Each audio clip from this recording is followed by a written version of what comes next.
As parents and people who work with kids, we want the kids in our lives to feel good. And recent research shows that the right amount of feel-good hormones at the right time in the right place in the brain can help people work through incredibly debilitating mental health challenges. But the question is, with all of this research, what do we do when there are so many things in our life that stimulate our brain to produce feel-good enzymes all the time? Is there a responsibility that parents have to manage how often our kids feel good? We're going to look at some new science, and we're going to talk about that next on the Celebrate Kids podcast. Don't be afraid of the dark. Be careful with stars. Not every light is gonna guide you, baby. Not every light is gonna guide you. So, Dr. Kathy, the brain continuously changes during adulthood and really throughout adolescence. The onset of neuropsychiatric or disorders, things like schizophrenia, often begin during young adulthood. Dysfunction of the dopamine system, necessary for cognitive processing and decision-making, kind of begins at that same point in development. And now researchers are targeting what they're calling underperforming neurons in the dopamine system that connect to the frontal cortex in mice. This circuitry is essential in higher cognitive processing and decision-making. They found that stimulating the cells that provide dopamine to the frontal cortex strengthened the circuit and rescued structural deficiencies in the brain that cause long-term symptoms.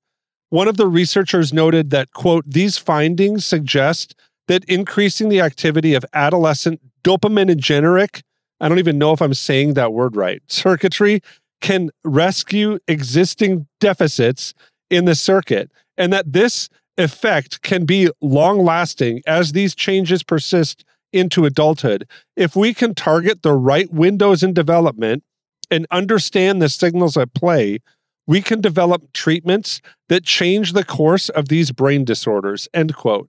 So, Dr. Kathy, this is incredible. It's not only incredible because it's all over my head. It's also incredible because of the link that dopamine has to things inside of technology. Many times we're essentially giving kids stimuli to flood their system with dopamine. Not that we're giving them those stimuli to bring about dopamine, but dopamine's the natural byproduct of some of the stimuli that they get from social media. Researchers like Abigail Schreier and others have kind of talked about the onset of gender crises with mental health, knowing that we're kind of flooding teens with this love for dopamine and these different feel-good enzymes that are in our body naturally, and we're possibly kind of wearing out their receptor cells by giving them so much technology, and that this could be kind of leading to mental health challenges. It's all really interesting to me and something that I'm continuously reading up on. But I'd like to hear a little bit from you. What are your thoughts on this and these studies that they're doing and how they're being used to kind of treat maybe something that's being caused by our love and addiction to social media? It's fascinating to me. And I would love to meet people who choose to research with mice. Like, I don't understand that at all. Oh my gosh.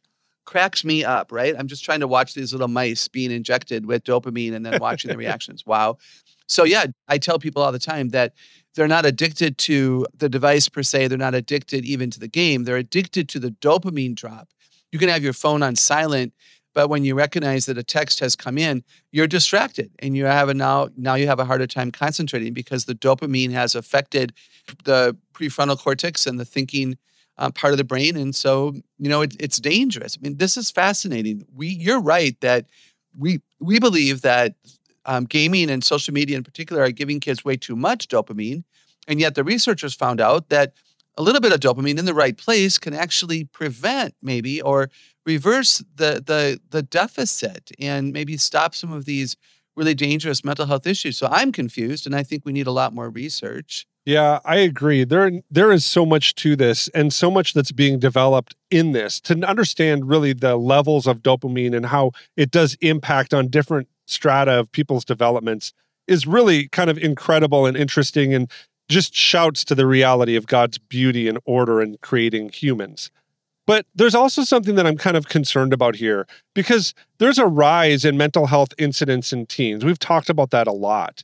What do you think that this kind of treatment might do for those different things that we see? Because they're really working to treat neuropsychiatric disorders, things like schizophrenia or multiple people personalities or different things like that. And I'm super interested to understand a little bit of what we think this might do for teens and kind of their natural development. What do you think that this might do for mental health? Well, I wonder, again, we got to learn more. And I love that you're on the lookout for what's going on. I certainly, if I were parenting a child who had been diagnosed already as schizophrenic or multiple personality disorder or other, very serious mental health trauma issues, I would latch on to any hope I could find. And so if there's a way for the right level of dopamine in the right way to stimulate the right things, to bring something back to normal, I mean, that's fabulous.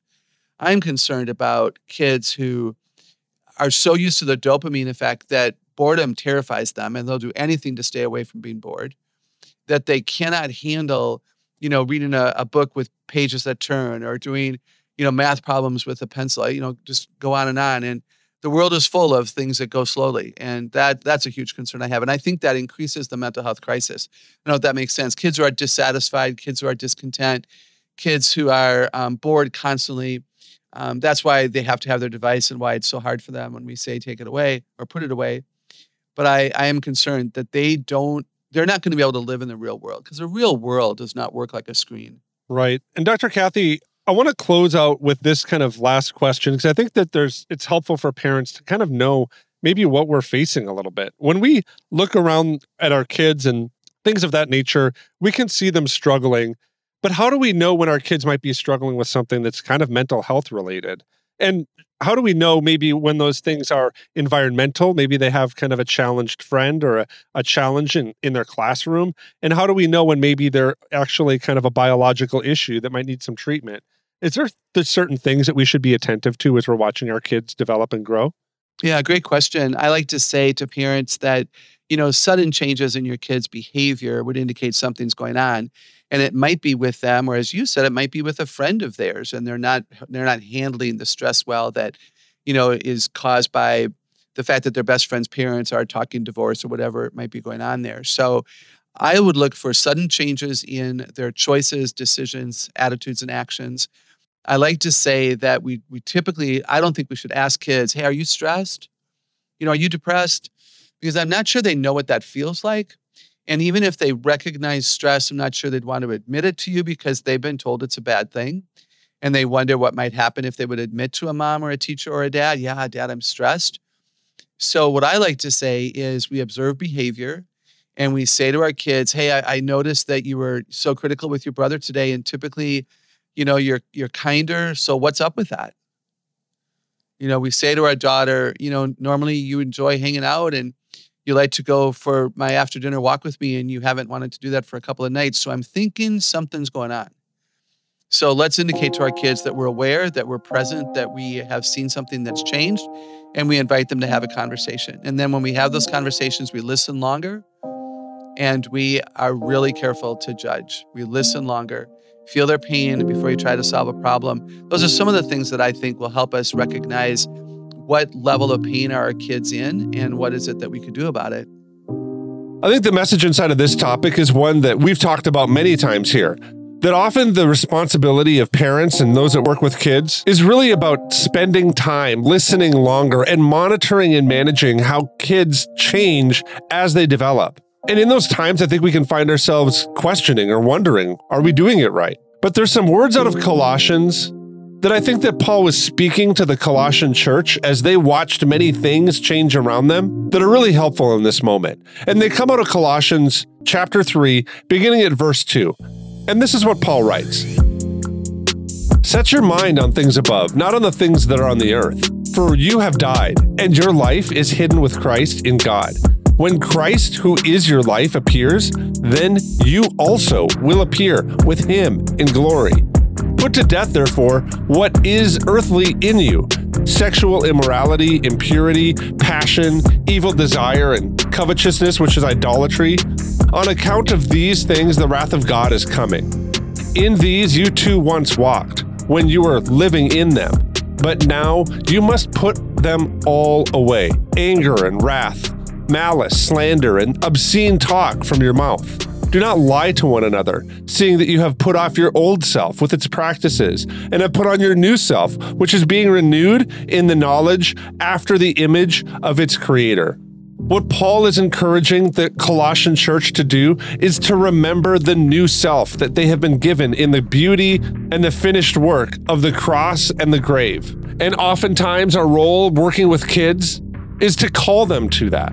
But not only to call them to that, to notice when they haven't been in that place and to walk with them through maybe hard times, challenging times, or as this research talked about, maybe implementing feel-good times into their life to stimulate a renewing of their mind.